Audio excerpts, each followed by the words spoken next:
Hindi nag-aksaya ng panahon si Miguel. Sa sinabing address ni Jack ay kaagad nitong pinuntahan ang hideout ni na Edward.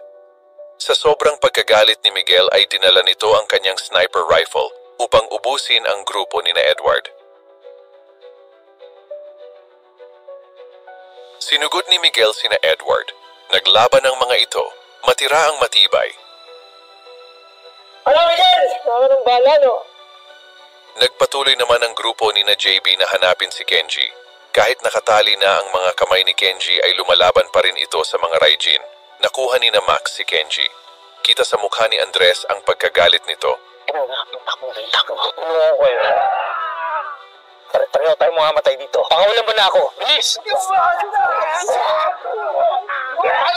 Ngunit kahit nasa kanila na ang target, ay hindi pumayag ang mga Raijin na mapa sa kanila si Kenji. Takas mo sila!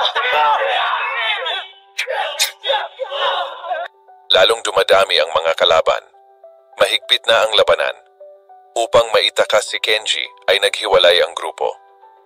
Sa pagtakbo ni na Tomas ay sumumpong ang sakit ni JB. Inalalayan naman ito ni Tomas. Patuloy ang pakikipaglaban ng grupo.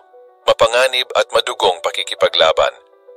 Habang nakikipaglaban si Tomas ay isang hagupit ng samurai ang tumama sa likod nito.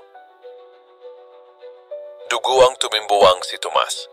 Napasigaw si JB.